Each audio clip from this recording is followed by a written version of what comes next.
Most people think the modern economy was built on innovation, technology, or trade. It wasn't. It was built on trust, and on one night in August 1971, that trust was quietly broken. It happened not on a battlefield or a stock exchange, but on television, when the most powerful man in the world looked into the camera and, with a calm voice, ended a system that had governed global finance for generations. That night, money died, and something new was born in its place. This is the story of how President Richard Nixon ended the gold standard, why he did it, and how that single decision changed the fate of nations, economies, and every paycheck on earth. By the end, you'll understand why every dollar, euro, or yen in your pocket today exists not because of gold, but because of belief. To understand why Nixon's decision was so explosive, we have to go back to a world that believed money was real when every paper note was a promise backed by metal. For centuries, gold had been the foundation of economic order. It was universal, tangible, and scarce, a currency that kings, merchants, and miners all understood. But after 2 world wars, the world was in chaos. Currencies collapsed. Nations were buried in debt. Something had to restore trust. So in 1944, as World War II was ending, representatives from 44 countries gathered in Bretton Woods, New Hampshire. Their goal was simple: to rebuild the global financial system. The plan they created became known as the Bretton Woods Agreement. It anchored the world's currencies to one thing: the US dollar, and the dollar itself was tied to gold. For every $35, the US government promised to exchange it for 1 ounce of gold. That made the dollar as good as gold and made America the banker of the world. In the years that followed, this system brought stability. Europe rebuilt, Japan industrialized, trade flourished. The post-war boom created what historians call the golden age of capitalism, and at the center of it all stood the United States. Its factories roared, its banks expanded, its reserves overflowed with gold. By the 1950s, the US held nearly 3/4 of the world's gold supply. The world trusted America, and America trusted its gold. But gold has one weakness: it limits how much money you can create. And as the decades passed, America discovered that its power came not from restraint, but from spending, wars, welfare, growth. The machine began to consume more than it produced. By the 1960s, something was quietly cracking beneath the surface. In 1965, the US was fighting 2 wars, one in Vietnam and one at home. The Vietnam War cost billions every month. At the same time, President Lyndon B. Johnson launched his Great Society programs: Medicare, education, infrastructure. It was an age of ambition, but ambition costs money. So the US printed more dollars. Foreign nations noticed. They began to wonder, could all these new dollars still be traded for gold? The math didn't add up. By 1970, America had over $50 billion in foreign liabilities, but less than $10 billion in gold to back them. The illusion of stability was fading. Other countries, led by France, began demanding gold in exchange for their dollars. Ships left New York loaded with bullion. The gold reserves at Fort Knox began to shrink. Confidence, that fragile foundation, was crumbling. And that's when Richard Nixon decided to do the unthinkable. It was Sunday evening, August 15th, 1971. Most Americans were relaxing at home, unaware that their entire financial system was about to change forever. At 9 p.m., President Richard Nixon appeared on national television. Behind him, the American flag. In his hands, a speech that would reshape the modern economy. He began calmly, his tone presidential, reassuring. He spoke about inflation, about fairness, about stability. And then, in one sentence, he ended an era that had lasted for centuries.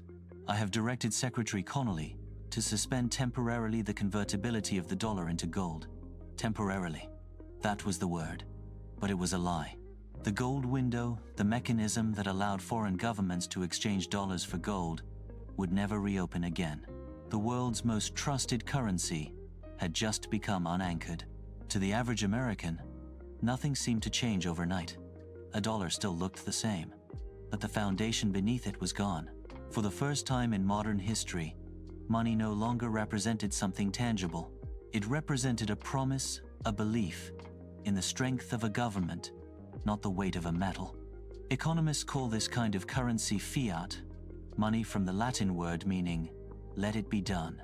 Value by decree. Value because the government says so. But while Americans were told this was a necessary step to protect the dollar, the rest of the world was stunned. In Europe and Asia, markets panicked. Central banks scrambled to adjust. Gold prices soared. Foreign leaders accused the United States of betrayal. For decades, they had trusted the dollar as a stable anchor, and now that anchor had vanished overnight. Officially, Nixon said his decision was about defending the U.S. economy. Inflation was rising, unemployment was climbing, and America's trade deficit was widening. Ending gold convertibility, he claimed, would stabilize prices and protect jobs. But behind the politics was something deeper. The U.S. government wanted freedom. Freedom from the limits of gold. Gold had been a leash, forcing discipline, restricting how much money could be created. Without it, the government could print endlessly.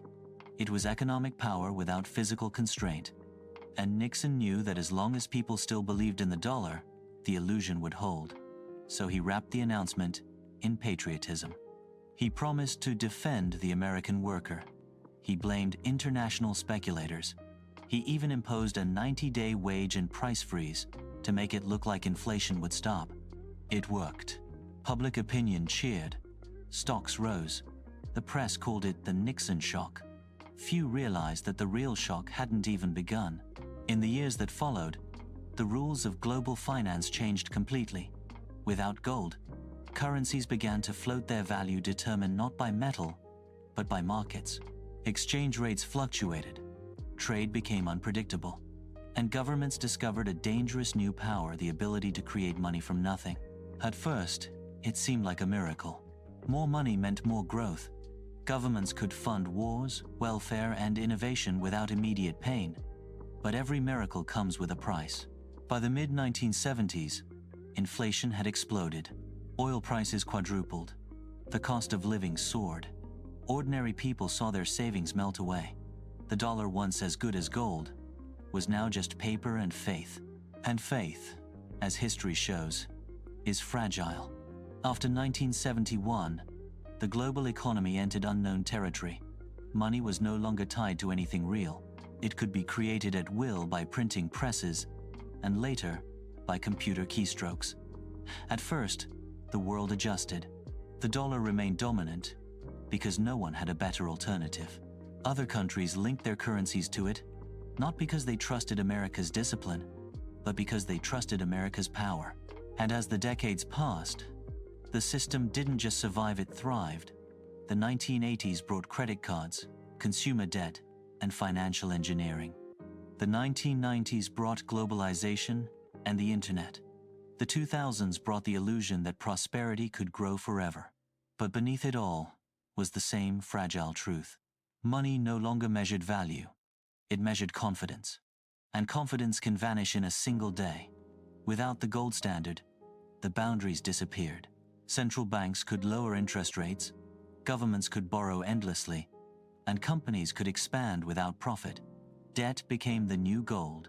Politicians discovered they could buy time literally by printing money to cover deficits, fund wars, and promise prosperity. Economists even gave it a new name: monetary policy. But it was the same trick Lydia's kings, Roman emperors, and paper money dynasties had used for centuries. Create value from nothing, call it progress, and hope people don't notice. It worked until it didn't. Inflation became a constant background noise of modern life. $1 in 1971 had the purchasing power of more than $7 today. The cost of living kept climbing, while wages lagged behind. Savings became a losing game. And yet, people kept believing because the system depended on it. There was another secret reason the dollar survived. In 1973, after the oil crisis, the U.S. made a deal with Saudi Arabia. In exchange for American military protection, All global oil sales would be priced in US dollars. That deal created the petrodollar system, an invisible alliance that forced every country to hold dollars to buy energy. It gave the US an endless demand for its currency, and with it, endless power to print. Gold was no longer the world's reserve. Oil was, and America controlled both the supply and the price. The dollar had lost its metal but gained a throne. By the time Nixon left office, the decision to end gold convertibility was already irreversible. The temporary suspension had become permanent policy.